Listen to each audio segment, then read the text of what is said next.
That's fine, mate. Oh, I thought I could have brought it. No luck. Balls. If you want, there's protein bars and some beef jerky. Oh, you shouldn't have told me that, Mark.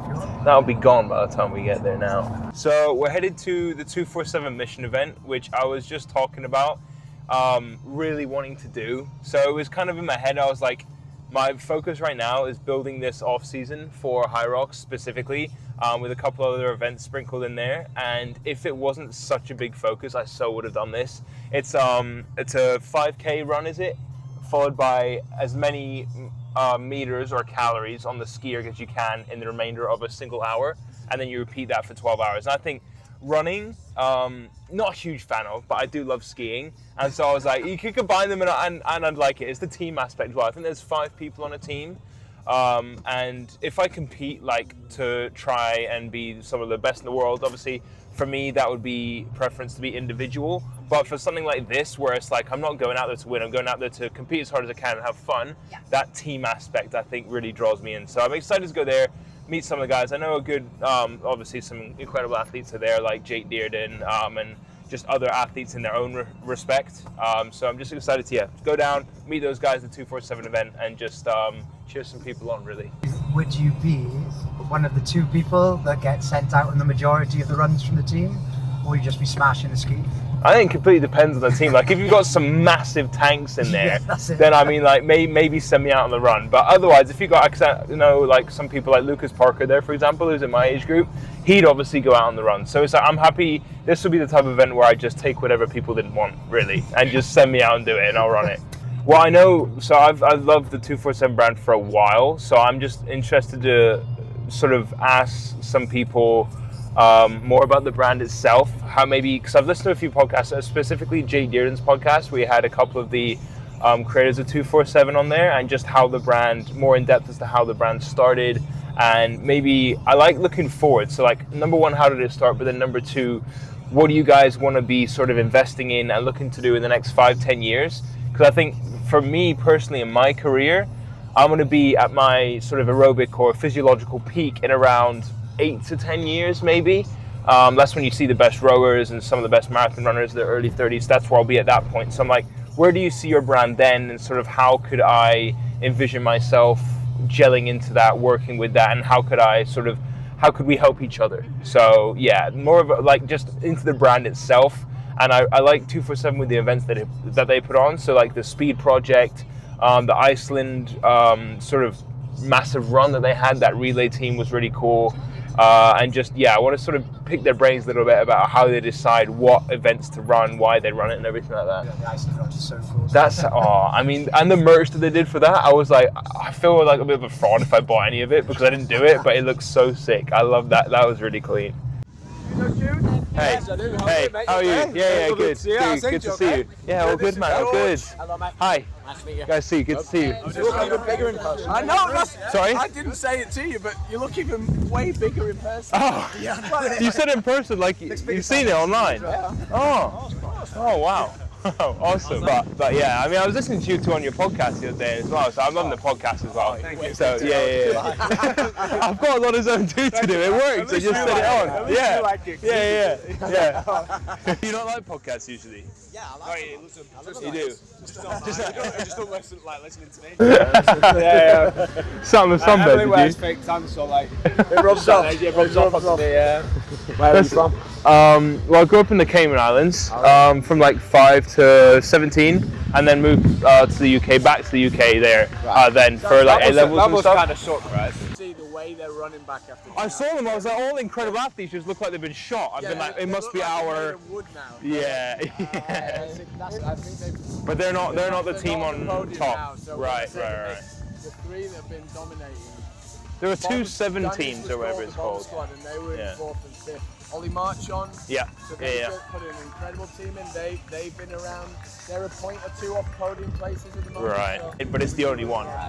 Big event for DEKA anyway. But yes, I'm doing that, and then I got my first mile and strong at the end of August. And then it's HYROX from Rome onwards. Hearing what you've, accomplished and done with the business, mental, mate. At what age you did it as well? Absolutely crazy. Absolutely mental. So it's cool just hearing like, you know, people that have actually worked it from nothing. It's just incredible, man. Yeah.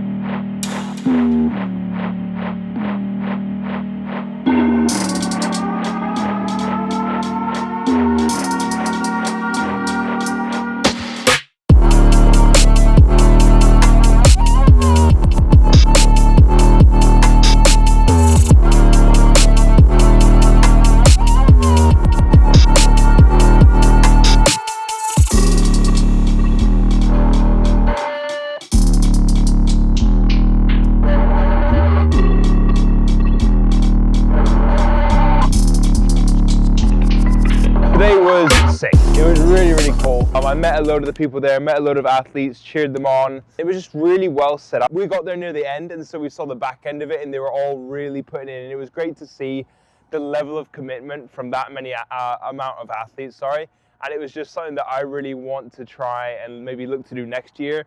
Right now, the focus is solely on competing and on HYROX, and sort of an ultra endurance event like that wouldn't lend itself to recovery, so to speak, with this. And obviously I'm competing tomorrow, so realistically this year it wasn't an option. But no, it was super cool. The team there was super nice as well. Just really, really nice to meet everyone. And but that was when we thought we were getting back at like 4, but now it's 8:15 p.m. and I had 90 minutes of zone 2 cardio on the cards. And to be honest, I don't fancy going to bed at 11:30 and getting up at 6.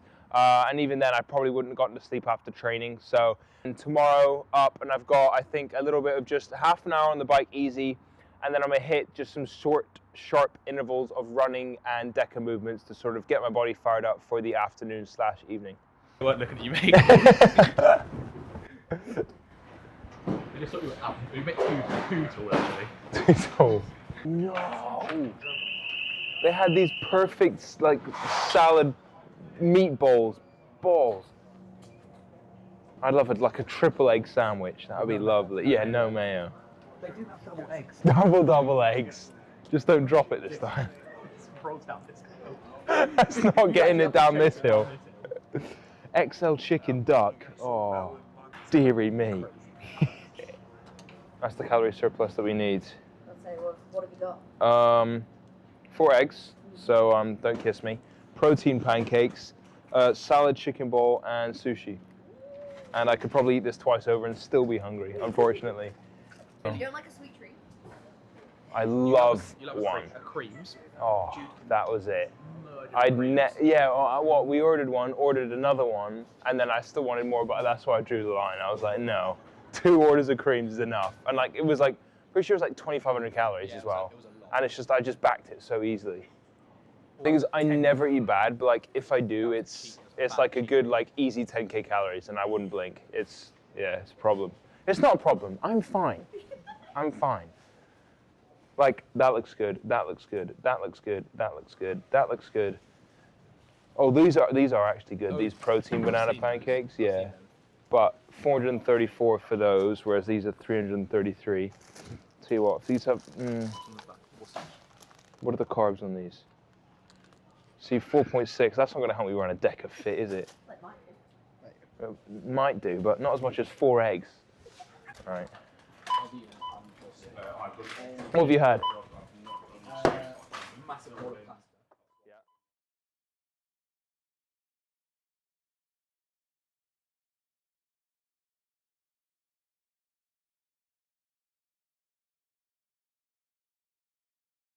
Okay, so we're outside the Institute now, emphasis on outside. So I've come here the past few days to train early in the morning, and there have been people here, but I'm assuming because it's a Saturday, things have changed, and I assumed it wouldn't. I don't know.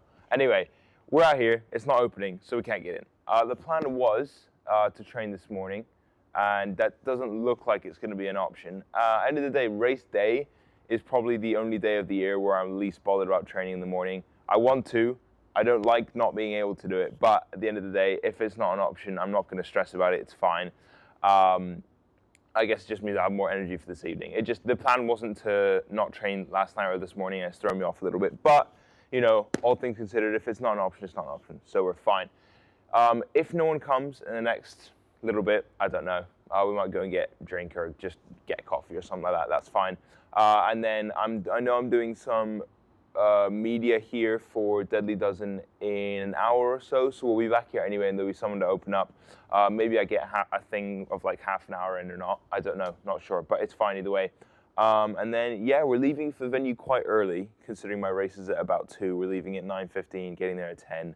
Obviously, I'm leaving with Jason and the Deadly Dozen team, so we're going to get some shots on the way, and probably going to do some stuff when we get there as well.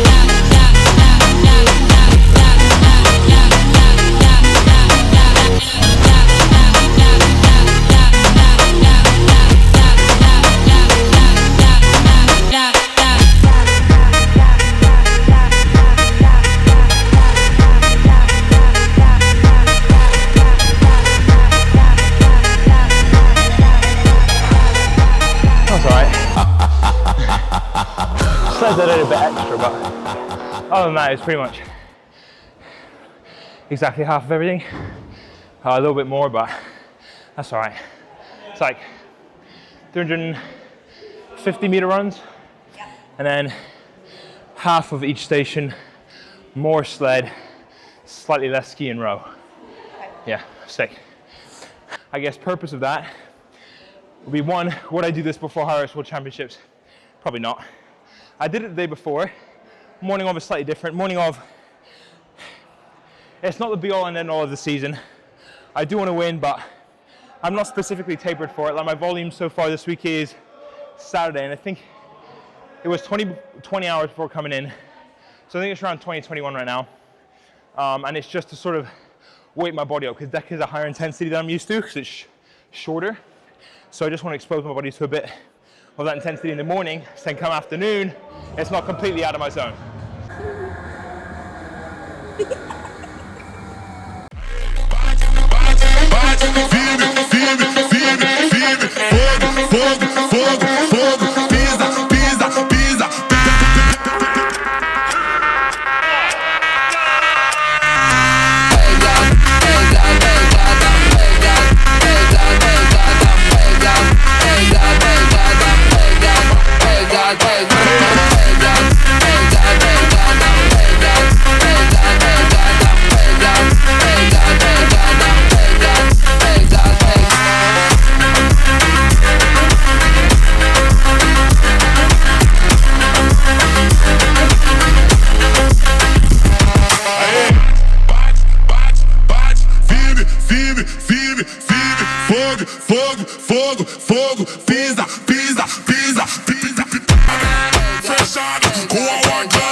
That's all right, you can get in if you want.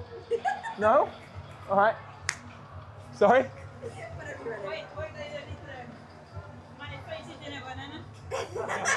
¿De dónde eres? ¿De España? No, que es del peor país del mundo del momento. Oh, ¿de verdad? De Argentina. ¿Argentina? Sí. Oh, el acento es muy difícil de entender, la verdad. Argentina, qué cagada. Soy de Madrid. ¿Vos sos de Madrid? No de España. el equipo también. ¿No apoyas a Argentina? No, porque sí. ¿No te gusta a Messi? No, Messi. No. ¿Qué pasa con No, Messi? Enzo Fernández. Enzo. Oh, una puta mierda. Bueno, Enzo Messi Fernández. también. Messi también sí, pero es muy bueno. Muy bueno. What? You can speak fluent Spanish.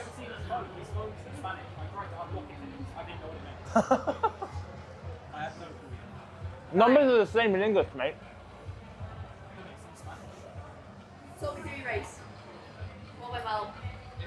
What you would rather not? What happened? Right, so now that the race is done, I can say it. I'm currently... Oh, bollocks. That wasn't even... I couldn't have even passed that off. That was like a chunk that came out as well. I had, and I'm still currently having, major fluid digestive issues, okay? So before the race, all the electrolytes, it felt, from the past 3 weeks have been exited. So that's the issue, all right? We got that out of the way, done. All right, now, it felt like that from run 6 onwards. The race itself, fine. Like, I ended up coming second to Harry Thompson by 1 rep, which was, you know, not even in my train of thought. So from the start, he took it out, legged it. I think he must have come into station 1 20 to 30 seconds ahead of me, and that's within 500 meters. Not like a HYROX where you beat someone to a station by 20 seconds. This within 500 meters, he was 20 to 30 seconds ahead. Legged it. He wasn't in sight for the first maybe 6 stations, and I was in 8th. So I made my way from about 8th out of 10th in our 8 out of 10 for our wave, going around stations 1, 2, 3, 4, 5, 6, and then finally I think got into 2nd place after the farmer's carry, which is station 6 or 7, and then sort of kept making my way closer and closer to Harry, unbeknownst to myself. So I didn't know how close I was to him. Ended up coming into the RAM burpees for 20 reps in station 10 at the very end, 5 reps behind him, and actually ended up catching him. So I didn't, with race brain, I didn't know how close I was. There were a few of the stations that missed my first couple reps because the judges weren't on it at my station with me. I'd gone to a different station or whatever, so I'd lost a lot of time on the stations. I lost some time on the tank, thinking that the judge sent me out. Whether or not he actually did or didn't, I'm not gonna put that there. But I lost quite a bit of time on the stations that I didn't plan on doing. I'd say around 20 seconds, so that's all hindsight. Ended up coming into burpees. This is all over the place. Ended up coming into burpees like 5 reps behind him. Finished 1 rep behind him. So, you know, I beat the likes of a Fan Humphreys, who's a 2 or 3 season Elite 15 athlete. Dave Parkin, who is by far the best deadly dozen athlete in the world. A couple of other great guys as well. There's Ross Walker, Jacob Riedel, who raced age group as well. So, you know, I'm never happy with 2nd place, but I mean, 4 seconds to Harry Thompson I'll take. So that was your disconjointed race debrief, I guess. That's it.